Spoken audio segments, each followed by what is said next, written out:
Alors le problème, c'est que dans les églises, on a un problème, et c'est quelque chose d'ailleurs qui m'a créé beaucoup de tâtonnements. Moi, pour me marier, j'ai tâtonné au moins 10 fois, plus de 10 fois.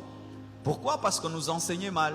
On nous disait que l'amitié entre un homme et une femme n'existe pas.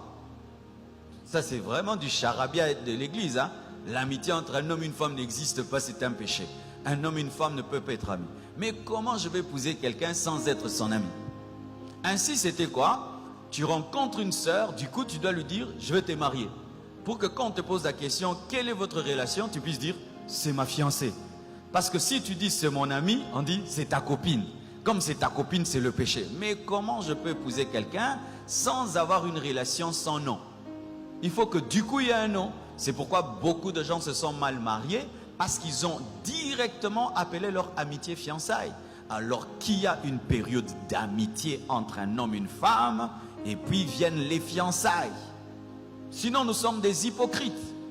Je ne peux pas rencontrer quelqu'un à l'église, et puis je lui dis, je vais t'épouser. C'est qui que je vais épouser? Il est qui? Je connais son nom, je sais qu'il prêche, mais à part ça. Mais comment on apprend sur cette terre à connaître quelqu'un si ce n'est que par l'amitié? Ainsi, les gens n'ont pas le temps d'avoir de l'amitié et passent des inconnus à des mariés. Et voilà, et c'est dans le mariage qu'on découvre, oh, je ne me connaissais pas, oh, je ne connaissais pas l'autre, oh, si je savais, si j'avais pris du temps, si j'avais observé, si, c'est trop tard, vous avez déjà l'alliance. Alléluia.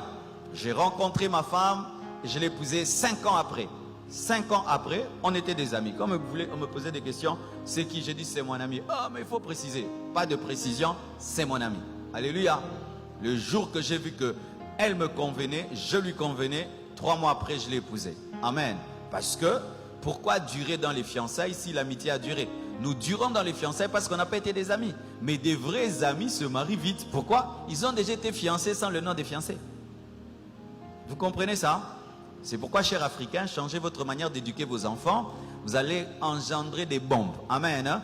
Moi, je suis pasteur. Mon enfant a le droit d'avoir une amie avant de se marier. D'ailleurs, s'il n'en a pas, il veut m'amener une inconnue. Je dis non, non, non, je ne la connais pas. Il faut épouser ton amie. Parce que tu connais comment elle se fâche, comment elle rit, comment elle est dans ses moments forts et faibles. Parce que c'est quoi le mariage? C'est de l'amitié. De l'amitié. Quand on devient vieillard, on devient qui? L'ami de sa femme. Et alors, si on ne commence pas par l'amitié, on ne peut pas finir par l'amitié. C'est l'un des problèmes. Donc, tu as quitté une inconnue au mariage. Et maintenant, vous faites les fiançailles dans les mariages. Et quand maintenant vous faites les fiançailles dans le mariage, comme on peut rompre les fiançailles, tu te rends compte que si j'avais bien observé, mais je ne l'avais pas épousé, et c'est trop tard. Et beaucoup de chrétiens sont des prisonniers dans leur mariage. S'ils connaissaient ce que je prêche, ils allaient divorcer. Amen.